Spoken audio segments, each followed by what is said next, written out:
Gente, boa noite. Então, a graça e a paz do Senhor Jesus, a você que nos visita, vocês que estão aqui com a gente pela primeira, talvez a segunda vez, você que está chegando e não está ligado, nós estamos numa série expositiva do livro de Atos dos Apóstolos.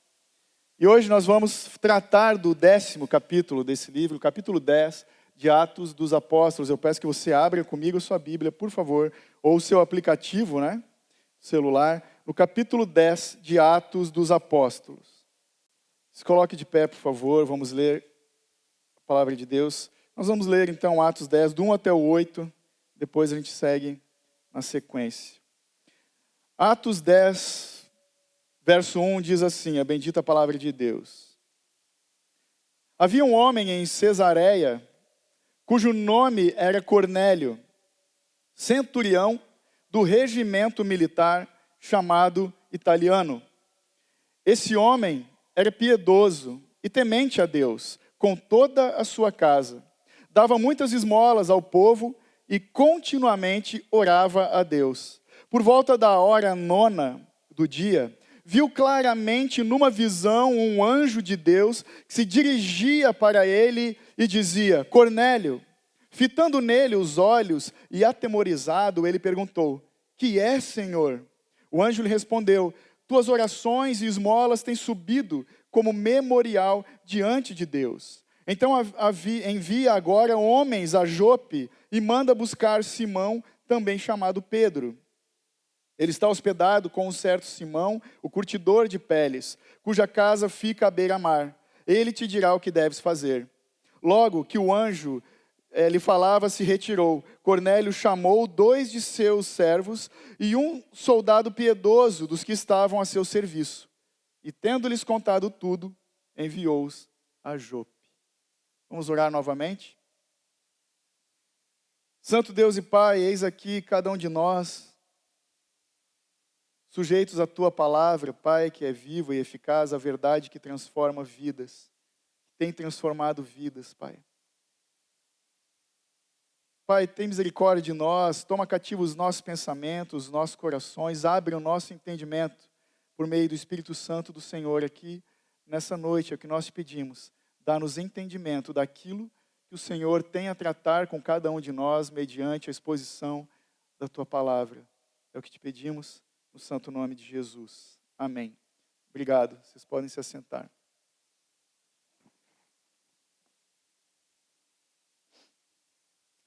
Continuando o texto, peço que você leia comigo dos versos 9 agora até o 23. Lembrando, que esse livro dos Atos dos Apóstolos, ele é uma narrativa bíblica, tem essa dinâmica, e vai caminhando dessa forma. Verso 9, então.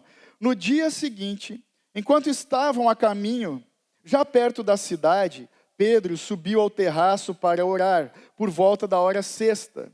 E sentindo fome, quis comer. Mas quando lhe preparavam a comida, sobreveio-lhe uma visão. Ele viu o céu aberto e um objeto descendo, como se fosse um grande lençol, baixado pelas 4 pontas sobre a terra. Nele havia todo tipo de quadrúpedes, animais que rastejam pela terra e aves do céu. E uma voz lhe disse, levanta-te, Pedro, mata e come. Mas Pedro respondeu, de modo nenhum, Senhor, porque nunca comi algo profano ou impuro. Pela segunda vez, lhe falou a voz, não chames de profano o que Deus purificou. Isso aconteceu 3 vezes, e logo o objeto foi recolhido ao céu. Então Pedro, perplexo, refletia sobre o que seria a visão que ele teve, e os homens enviados por Cornélio, tendo perguntado pela casa de Simão, pararam à porta. E chamando, perguntaram se ali estava hospedado Simão, também chamado Pedro. Pedro ainda estava meditando sobre a visão, quando o Espírito lhe disse, 2 homens te procuram. Levanta-te, desce e vai com eles. E não duvides de nada, porque eu os enviei a ti. Então Pedro desceu ao encontro desses homens e disse, sou eu a quem procurais. Por que viestes? E eles responderam, o centurião Cornélio, homem justo e temente a Deus, que tem bom testemunho de toda a nação judaica, foi avisado por um santo anjo para te chamar à sua casa e ouvir as tuas palavras. Pedro, então, convidou-os a entrar e os hospedou. Por enquanto, até aqui. Irmão, sabe aquela situação típica de uma criança que tem ciúmes do seu irmãozinho recém-nascido? Sabe quando ele ou ela olha para o bebezinho que está no colo da mãe e diz, minha mamãe? Sabe essa situação bem típica? É mais ou menos assim com os ciúmes do evangelho que nós encontramos o apóstolo Pedro aqui nesse texto. Ele achava que o evangelho de Jesus era exclusivo somente para os judeus. Até esse momento, era assim que ele pensava. E aqui no capítulo 10 de Atos, nós vemos Pedro sendo desconstruído no seu pensamento. Nós vemos ele compreendendo que ele vai ter que dividir, vai ter que compartilhar, sim, o evangelho de Cristo com outros povos. Por isso, Atos 10, esse capítulo, é um marco na história do cristianismo. Muito importante para nós, os cristãos.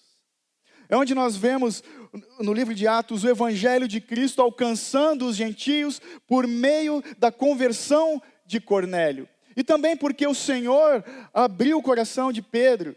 Pedro abriu mão dos seus preconceitos judaicos que ele tinha contra os gentios, que são os povos que não eram judeus. Então, de repente, Pedro se dá conta que o objetivo de Deus é, de fato, alcançar e abençoar todas as nações da terra por meio do evangelho e da operação do Espírito Santo nas vidas dos escolhidos de Deus. O livro, então, de Atos dos Apóstolos, ele vai descrevendo na sua narrativa o avanço do cristianismo primitivo. Ele vai narrando esses acontecimentos importantes, esses acontecimentos a fim de libertar a fé cristã daquela embalagem, daquela roupagem judaica, porque agora ela é uma religião universal de todos os povos. E para isso, Lucas, que é o autor de Atos, ele destaca 3 fatos importantes para que esse objetivo fosse alcançado. O primeiro fato, você já viu comigo no capítulo 2 de Atos, é a descida do Espírito Santo em Pentecostes. O segundo fato é a conversão de Saulo no caminho de Damasco. E o terceiro fato, muito importante, é esse que nós estamos lendo hoje, a conversão de Cornélio. Cornélio, que diz o texto, era um centurião italiano muito importante. O centurião, só uma curiosidade, quer dizer que ele tinha debaixo do seu comando pelo menos 100 soldados. O tempo todo, uma centúria sempre tinha 100 soldados à sua disposição. Ele era um militar da nobreza romana, nascido na Itália, que se destacava nessa cidade, a cidade de Cesareia. E essa cidade tinha um nome em homenagem a César Augusto, o imperador romano. Ela era a cidade mais romana das cidades da Judéia. Lá, em Cesareia, nós encontramos o quartel-general do exército romano, era o centro administrativo de Roma, na Judéia.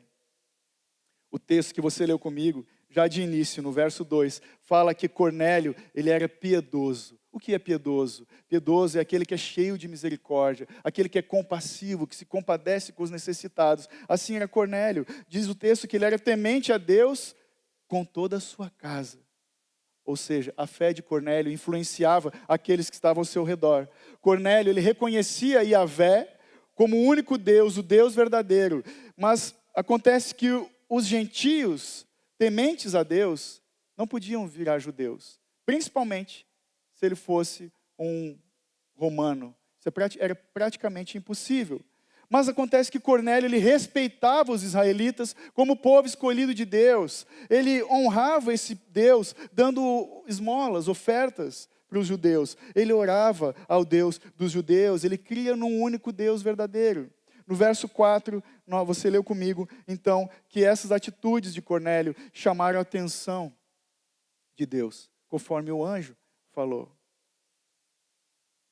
Então, além de piedoso e temente a Deus, Cornélio era um homem generoso, é o que o texto nos fala, que a sua fé se manifestava concretamente em obras de misericórdia. E isso tornou ele um cara admirado, respeitado entre os judeus, a sua generosidade, a disposição em dar. Ele se compadecia daqueles que tinham necessidade, ele procurava, na medida do possível, suprir as necessidades, aliviar os sofrimentos dos menos favorecidos. E como que ele fazia isso? Financeiramente, diz o texto. Por quê? Porque piedade e generosidade são qualidades que têm que andar juntas. A verdadeira piedade, ela se expressa em generosidade. E a generosidade genuína está fundamentada numa vida de piedade. Em alguém que é misericordioso, compassivo, que não se preocupa apenas consigo, mas que olha para as necessidades dos outros.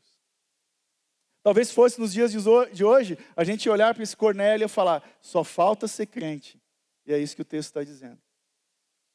Mas por sua piedade e bondade, Cornélio, então, ele alcança a graça, ele chama a atenção de Deus, tanto que Deus manda esse anjo com instruções do que ele deve fazer. E ele prontamente, imediatamente, ele obedeceu a ordem do anjo e enviou seus mensageiros para chamar Pedro, o apóstolo, na cidade de Jope. Nesse primeiro ponto, então, o que eu e você podemos aprender com a vida de Cornélio? Aprendemos a importância de uma vida de piedade, de misericórdia, de generosidade e de obediência a Deus. Cornélio, como nós vemos no texto, ele era um homem importante, poderoso e bondoso. E no contexto romano isso era quase que uma contradição, ser poderoso e bondoso. Ele tinha muitos servos, muitos soldados ao seu comando, ele estava acostumado a mandar e a ser servido, mas ele se dispunha em servir e ajudar os necessitados. Assim era Cornélio, um homem cheio de virtudes. Um soldado graduado, um chefe de família exemplar, um cidadão abençoado e abençoador, mas ele tinha sede de Deus, ele era temente a Deus, mas ele não era salvo ainda. Você deve se lembrar comigo as palavras do apóstolo Paulo aos Efésios, quando ele diz que pela graça sois salvos, por meio da fé, e isso é dom de Deus, não vem de vós. E também Tiago diz, a fé sem obras é mortas. O que significa isso? Que se as nossas obras não testificam da fé que temos em Jesus, a nossa fé é inútil. E ao mesmo tempo, se só fizermos boas obras sem fé em Deus, não serve para nada. Nesse momento é como Cornélio se encontrava, porque ele precisava ouvir o Evangelho para se arrepender dos seus pecados e para de fato compreender a graça maravilhosa de Deus. Então, o Deus de toda boa dádiva, o Deus gracioso, envia um anjo do céu e fala com ele. Cornélio deu ordens para os seus homens. Cornélio deu ordens da parte de Deus. Ele ouviu o Evangelho, ele teve essa conversa com o anjo. Perdão, ele não ouviu o Evangelho, ele ouviu a instrução de Deus. Mas o que é curioso é que esse anjo não pregou o Evangelho para ele. Em todo tempo, a gente lê e vê a conversa, eles conversaram, receberam instruções, Deus foi misericordioso, mas no tempo todo o anjo não pregou o Evangelho para ele. Por quê? Porque a evangelização, pregar o Evangelho, anunciar as verdades eternas, é uma tarefa de homens, é uma tarefa divina de Deus dada a nós, os homens. Por isso, o método que Deus usa para alcançar o mundo tem um nome.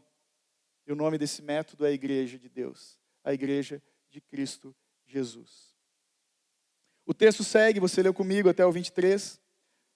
E Pedro, ele estava hospedado na casa de Simão, os dois, né? Simão, curtidor, e Simão Pedro. Ele estava na casa desse Simão, o curtidor de peles de animais, na cidade de Jope. Uma curiosidade é que essa cidade de Jope, no Antigo Testamento, ela é a mesma cidade para onde Jonas fugiu, correu, quando Deus mandou ele pregar aos ninivitas. Esse Simão, o anfitrião de Pedro, por profissão, ele extraía peles de animais mortos. E por isso, diante da lei judaica, ele era considerado um homem impuro.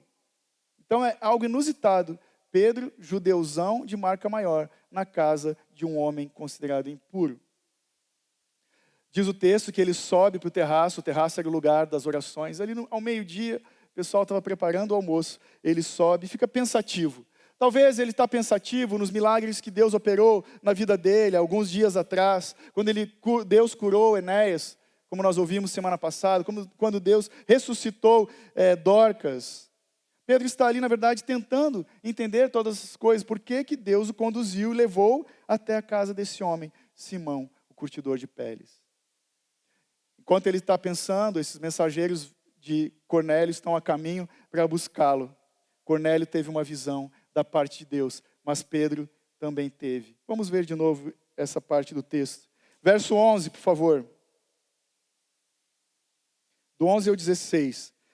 Ele viu o céu aberto e um objeto descendo como se fosse um grande lençol, baixado pelas 4 pontas sobre toda a terra. Nele havia todo tipo de quadrúpedes, animais que rastejam pela terra e aves do céu.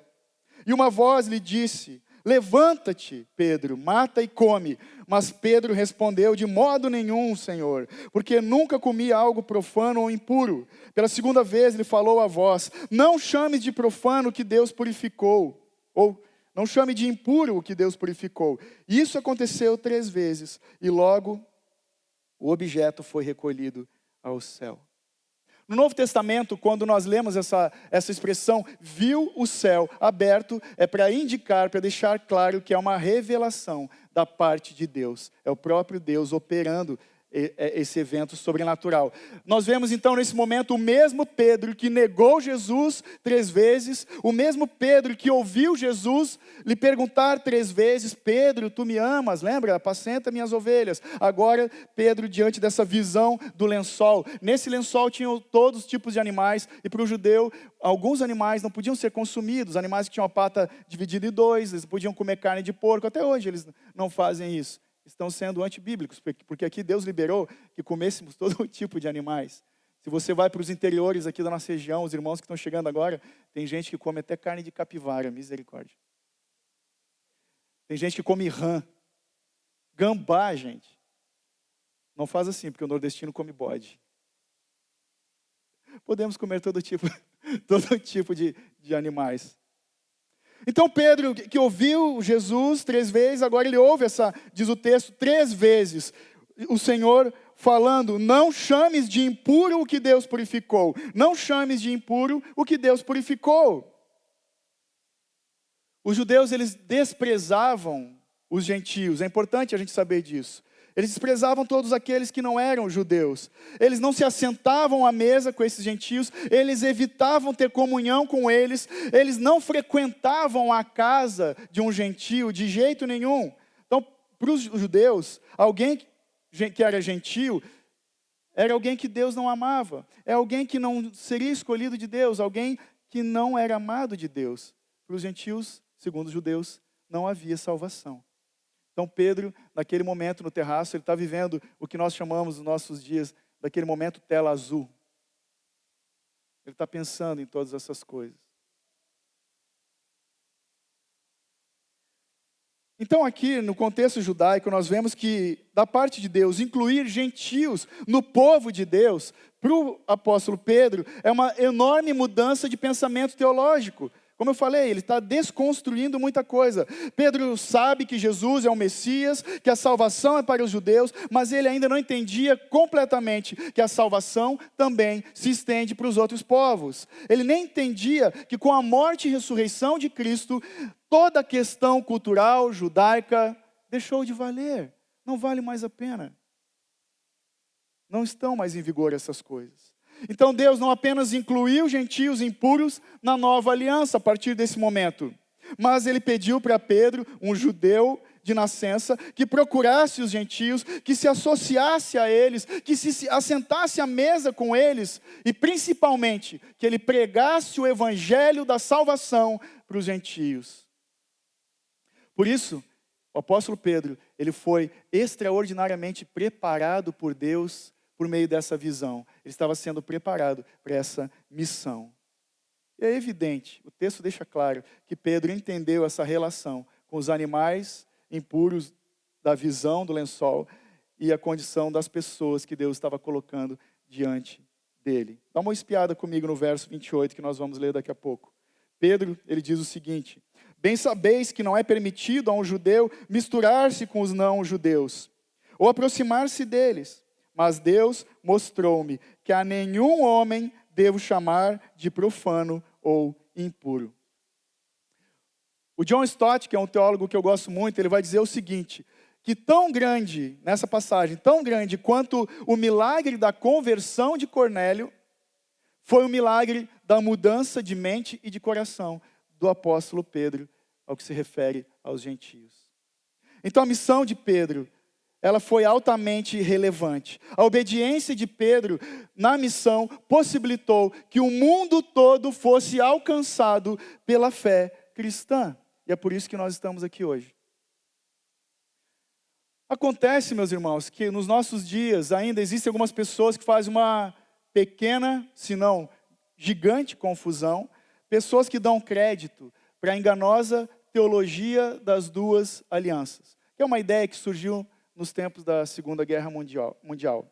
Essa teologia das duas alianças diz que Deus tem uma aliança com os judeus e outra aliança com os cristãos. Eles acreditam que a aliança que Deus tem com os judeus não exige fé em Cristo para a salvação.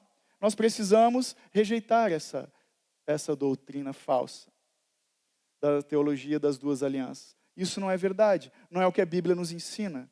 Isso é uma heresia, pois o Novo Testamento nos ensina bem claramente que para todos os homens existe apenas um caminho que nos conduz à salvação, a saber, Jesus Cristo. Ele é o caminho, a verdade e a vida. É uma única aliança. Vamos ler o texto agora, a sequência, a partir ali do finalzinho do 23 até o 44, que diz o seguinte: no dia seguinte, Pedro levantou-se e partiu com eles. Alguns dentre os irmãos de Jope o acompanharam. Um dia depois, entrou em Cesareia e Cornélio os esperava, tendo reunido os seus parentes e amigos mais chegados. Quando Pedro estava para entrar, Cornélio foi ao seu encontro e, prostrando-se aos seus pés, o adorou. Mas Pedro levantou e disse: levanta-te, pois eu também sou um homem. E conversando com ele, entrou e encontrou muitas pessoas reunidas. Disse-lhes: bem sabeis que não é permitido a um judeu misturar-se com não-judeus, ou aproximar-se deles, mas Deus mostrou-me que a nenhum homem devo chamar profano ou impuro. Portanto, sendo chamado, vim sem objeção.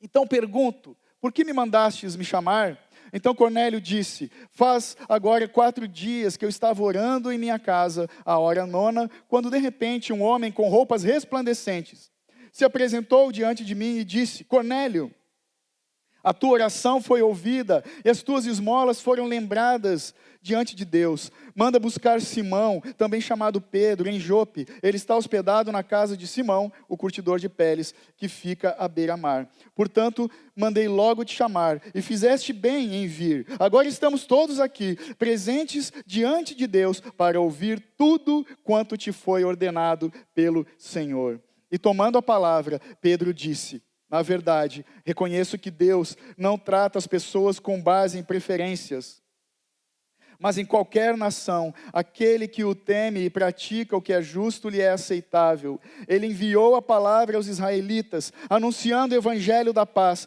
por meio de Jesus Cristo. Este é o Senhor de todos. Essa palavra, vós bem sabeis, foi proclamada por toda a Judéia, começando pela Galileia, depois do batismo que João pregou, e diz respeito a Jesus de Nazaré, como Deus o ungiu com o Espírito Santo e com poder. Ele andou por toda parte, fazendo o bem e curando todos os oprimidos pelo diabo, porque Deus era com ele, e somos testemunhas de tudo quanto ele fez, tanto na terra dos judeus como em Jerusalém, mas eles o mataram, pendurando no madeiro. Deus o ressuscitou ao 3º dia, ele concedeu que se manifestasse, não a todo o povo, mas as testemunhas predeterminadas por Deus, a nós que comemos e bebemos com ele, depois que ressuscitou dentre os mortos. Ele nos ordenou que pregássemos ao povo e testemunhássemos que por Deus ele foi constituído juiz dos vivos e dos mortos. Todos os profetas dão sobre ele testemunho de que por meio do seu nome, todo o que nele crê receberá o perdão dos pecados. Enquanto Pedro dizia estas coisas, o Espírito Santo desceu sobre todos os que ouviam a palavra. Irmãos, o que é muito legal é que Pedro chegou na casa de Cornélio, e ele não chegou dando o seu testemunho, ele pregou a vida e o ministério de Jesus. Testemunhos são importantes, mas não são úteis para a salvação de ninguém. Só o Evangelho é que salva. Só o Evangelho é o poder de Deus para a salvação. A vida de Cristo é o Evangelho. O poder de Deus para a salvação é o Evangelho de Cristo. Esse Evangelho centrado na pessoa e na obra de Jesus. O Evangelho centrado na morte de Cristo, na ressurreição de Cristo, no senhorio de Jesus, é que temos que anunciar. O Evangelho, só o Evangelho é que oferece remissão de pecados para todo aquele que nele crê. Mas preste atenção, eu e você, nós vivemos, talvez, na geração mais narcisista que existe. Muitas pessoas ainda hoje pensam que a salvação depende daquilo que fazemos, depende de aceitar ou não aceitar Jesus, quando na verdade nós é que somos aceitos por Deus somente por meio de Cristo Jesus. Nós somos perdoados somente mediante o sacrifício de Cristo. Somos justificados somente pelo sangue de Cristo na cruz do Calvário. Então uma mensagem que não inclui a cruz não é evangelismo, não é o Evangelho, porque a cruz de Cristo e a sua ressurreição são os elementos principais e indispensáveis para que o Evangelho seja anunciado. Porque Cristo, Ele é o sacrifício que nos trouxe a paz. A cruz é o altar do perdão dos nossos pecados. O Calvário é o lugar da exaltação dos remidos de Deus. E o túmulo vazio é o retrato da definitiva derrota da morte.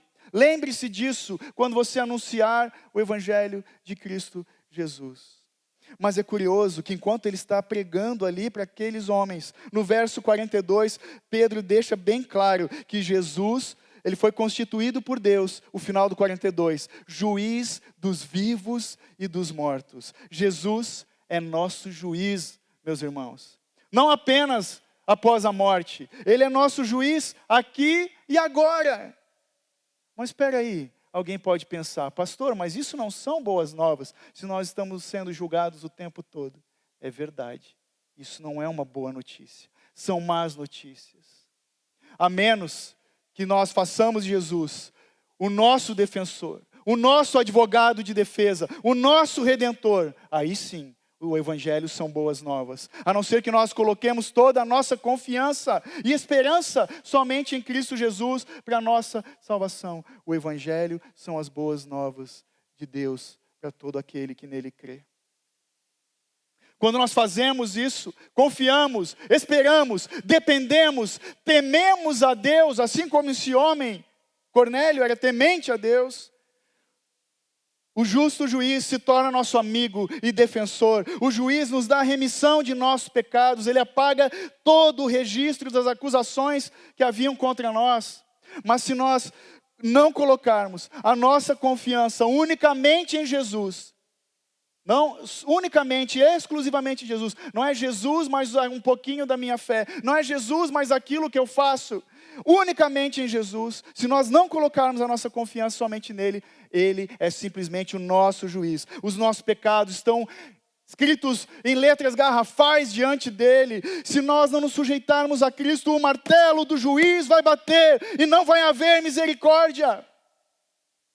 Nós vamos responder diante do justo juiz, todos nós, vivos e mortos. Vamos responder diante de Deus no trono branco. E naquele dia, diante do justo juiz, se a base da nossa salvação for a nossa justiça, nós já estamos condenados, ou a falta dela. Irmãos, é exatamente isso, dessa forma, que Pedro, movido pelo Espírito Santo, ele está expondo o Evangelho de Cristo para Cornélio e os da sua casa. Antes de uma boa notícia, na evangelização, vem a má notícia.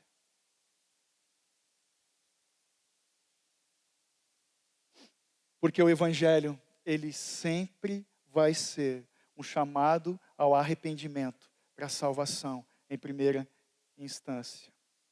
Veja comigo os versos 44 até o 48, o texto segue.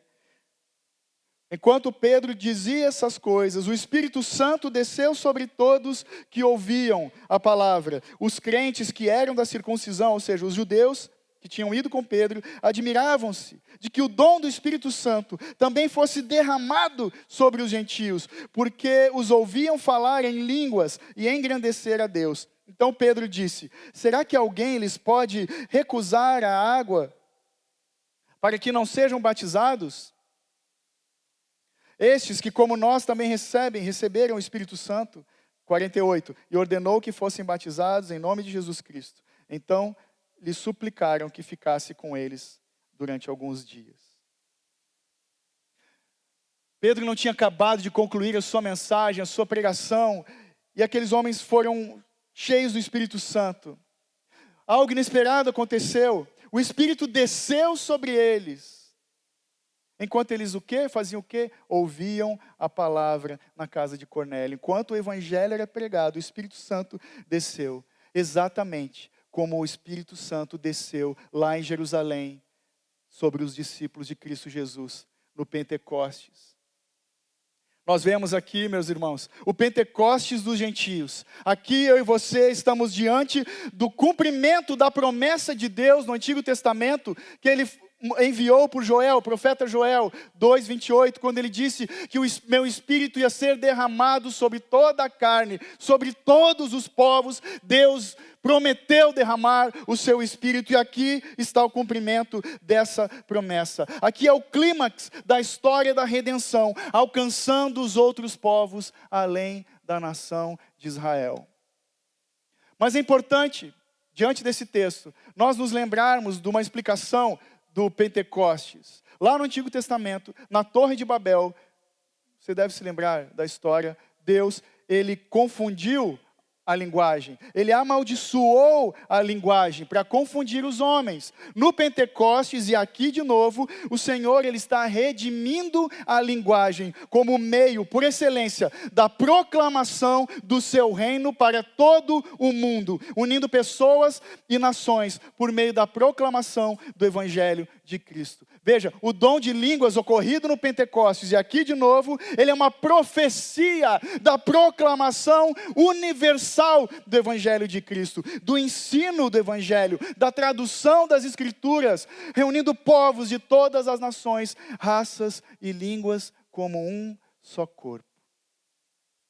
Esse é o verdadeiro ato profético que Deus está operando. Chegou até nós, irmãos. Segundo a Sociedade Bíblica do Brasil, eles dizem que atualmente, até hoje, a Bíblia foi traduzida para 2.539 idiomas, e faltam alguns tantos ainda.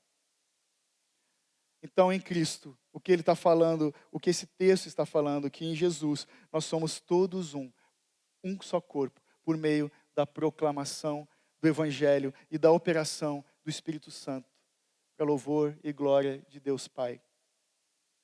O que nós aprendemos também é que todo aquele que dá ouvidos ao Evangelho sempre vai ser cheio do Espírito Santo. Porque o resultado natural de ser cheio do Espírito Santo é ser selado por Deus. Aquele que é selado por Deus, aquele que está cheio do Espírito, ele se lança aos braços de Jesus, ele se agarra na verdade de Jesus e ele proclama o amor de Jesus. Então, com certeza, assim como a luz irradia nas trevas, todo aquele que está com a alma cheia do Espírito Santo de Deus é compelido em romper em palavras que glorificam a Deus Pai. Nós falamos, nossa boca fala do que está cheio o coração. Se nós amamos o Senhor, amamos a verdade, se nós temos essa bendita palavra como verdade que nos guia, que nos orienta, que é luz para o caminho, é lâmpada para os nossos pés, se ela realmente nos alimenta, nós nos enchemos diariamente do Espírito Santo, meus irmãos. Por isso nós temos visto muitos cristãos, hoje nos nossos dias, vivendo uma inanição da fé, porque não leem a Bíblia todos os dias, porque não comem do Evangelho, porque não são sustentados pelo pão da vida. Leia a sua Bíblia, seja confrontado pelo Espírito Santo de Deus, busque ser cheio do Evangelho, Encha o seu coração da palavra de Deus. Nós, eu e você, nós investimos tempo em tanta coisa, tantos ladrões do nosso tempo, e não dedicamos 10, 20 minutos, 30 minutos sequer de devocional, de oração, de compartilhar o evangelho em casa. E aqui nós vemos um ímpio, um homem de Roma que fazia isso, que ele queria compartilhar da sua fé com outros. Veja, nós precisamos ser cheios do Espírito Santo, porque ser cheio do Espírito Santo é ter uma vida plena de satisfação em Deus, é andar em santidade, é ser sujeito ao Espírito de Deus, avançando no caminho do arrependimento e anunciando o bendito Evangelho da cruz de Cristo para a remissão de pecados, irmãos. Se nós cremos, se nós vivemos, se fomos alcançados, se essa palavra, se esse Evangelho, se essa obra é a verdade, nós não cessamos de anunciar aquele que nos salvou. Amém?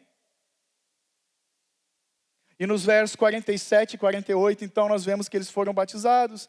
Aqueles que recebem o Evangelho, recebem o Espírito Santo, eles devem ser integrados na igreja do Senhor. O batismo é o selo da nova aliança, é a confissão pública de que Jesus Cristo é o Senhor das nossas vidas. Portanto, você, jovem, que completou 18 anos, não aliste no exército brasileiro, venha falar comigo, vamos fazer o seu batismo. Se nós cremos, por quê? Por que não? Eles creram no Evangelho, eles foram abraçados nessa verdade da graça de Deus e automaticamente foram batizados. Irmãos, é lindo esse texto, porque Cornélio, ele é o primeiro gentio, um homem que não era judeu, o primeiro da história, que foi convertido ao Evangelho e que foi batizado em nome do Pai, do Filho e do Espírito Santo. Mas talvez você possa me perguntar, pastor, então quer dizer que Deus sempre vai chamar os seus escolhidos por meio de sonhos, de visões, de experiências sobrenaturais? Resposta, não, nem sempre. Mas a verdade é que Deus ainda hoje continua chamando pecadores ao arrependimento por meio da pregação do Evangelho da paz. Deixa eu te contar uma história. Lá no ano de 2002, eu e a Sheila, nós tínhamos 2 anos de convertido e nós fomos visitar o pai dela, que estava aqui em Balneário Camboriú. É aqui, não, é lá, né? Em Balneário Camboriú. Era dia dos pais. Nós compramos uma Bíblia para ele. Fomos cheios de fé. Vamos pregar o Evangelho. Vamos dar um presente para ele, a palavra de Deus. E a gente chegou na casa da sobrinha, onde ele estava hospedado. Demos a Bíblia para ele. E a sobrinha dele olhou para nós e perguntou: existe um livro de Mateus dentro da Bíblia? A gente falou, sim, está aqui, Mateus, tem o livro de Mateus na Bíblia. E de repente nosso foco mudou, não estava mais no pai, estava na sobrinha. E ela contou para a gente que ela teve um sonho, ela contou que teve um sonho que alguém falava para ela: leia o livro de Mateus, leia o livro de Mateus. Ela perguntou, tem um livro de Mateus na Bíblia? Sabe aquele tchan, a gente virou assim. Cara, a gente se encheu de fé. E na conversa, a gente abriu a Bíblia, já foi mostrando, e ela contou pra gente que ela tinha em mãos um diagnóstico de câncer do colo do útero, ou coisa do tipo. A gente não lembra, faz muito tempo. Meus irmãos, a gente era novinho na fé. Nós, com ousadia, nós pregamos o Evangelho para ela. Nós oramos com ela. O Senhor curou aquela mulher no corpo e na alma. Depois ela contou para a gente. Ela foi convertida naqueles dias. Nós indicamos uma igreja para ela naquela época. E ela permanece firme até hoje, para louvor da glória de Deus. Irmãos, eu incentivo vocês. Tenham ousadia. Sejam intencionais por onde o Senhor levar vocês. Preguem o Evangelho. Preguem o Evangelho. O que nós podemos aprender com esse texto de forma prática? Assim como Cornélio, eu te digo, seja piedoso, seja piedosa, seja temente a Deus, seja generoso, seja generosa, seja um bom exemplo para todos. Mas acima de tudo, dê ouvidos ao Evangelho e compartilhe a sua fé com os outros. Assim como Pedro, nós aprendemos no texto, assim como Pedro anunciou o Evangelho, Deus também nos chama para participar dessa bendita missão. Assim como Pedro obedeceu, de modo semelhante, sabe que o Senhor, muitas vezes, Ele vai nos tirar da nossa zona de conforto para pregarmos para outras pessoas. O Senhor talvez vai nos levar em lugares de sofrimento para anunciar a salvação, para falar do amor de Cristo. Não é à toa que Jesus, Ele descreve a vida cristã como tomar a cruz e segui-lo. Então, nós somos chamados a negar a nós mesmos nessa vida, a não buscarmos os prazeres, as conveniências dessa vida para nós mesmos. Nós somos chamados a obedecer a Deus nessa bendita missão da anunciação, da proclamação do bendito Evangelho de Jesus Cristo. Mesmo se estivermos perplexos. Pedro, ele nos dá então nesse texto o perfeito exemplo da verdadeira obediência cristã. Nós devemos seguir o Senhor, não importa por onde Ele nos levar. Devemos segui-lo, devemos avançar nessa missão, anunciando esse Evangelho, o Evangelho da paz, que diz que Cristo Jesus é o Senhor de todos. Jesus, aquele que veio ao mundo, que foi ungido com o Espírito Santo, fez o bem, diz o texto, morreu na cruz do Calvário, ressuscitou ao terceiro dia, expôs publicamente as potestades e os principados ao desprezo. Ele vai retornar, esse é o nosso Senhor que vai retornar triunfante e vai julgar mortos e vivos. Vai julgar todos, a fim de que por meio dele sejam redimidos da culpa e do pecado todo aquele que crê em Jesus Cristo como unigênito do Pai, como mediador da aliança, como Filho de Deus, como Salvador do mundo. Esse é o Evangelho da paz, o único caminho da salvação para pessoas de todas as épocas, de todos os povos, todas as raças, todas as línguas, todos os costumes, todas as classes sociais. E lembre-se, esse mesmo Evangelho que foi anunciado por Cristo, transformou a vida de Pedro, transformou a vida de Paulo, transformou a vida de Cornélio, foi proclamado além da Judéia, além de Samaria, até os confins da terra. É o Evangelho que chegou até nós, eu e você, que vivíamos como inimigos de Deus por causa dos nossos pecados. E é importante nós sempre nos perguntarmos, para mim, para nós, o que é o Evangelho? O que é o Evangelho para nós? O Evangelho, se ele não é ainda, ele tem que ser o nosso tesouro, o nosso bem mais precioso. Esse bendito Evangelho, o Evangelho da graça, que nos concede paz com Deus, somente por meio da vida, da morte, da ressurreição de Cristo Jesus, o nosso Senhor. Amém. Louvado seja Deus. Louvado seja Deus. Essa é a história de Cornélio, da conversão desse homem, é um pouco da história de Pedro, mas também é a história de cada um de nós. De cada um de nós. Porque se estamos aqui hoje, não é pela nossa vontade, é pela vontade de Deus, Pai, que desperta aqueles que lhes pertencem. É porque o Evangelho é a palavra eficaz que nos despertou. E que tem transformado muitos, e que vai continuar transformando vidas e histórias até a volta de Cristo Jesus, nosso Senhor. Louvado seja Deus.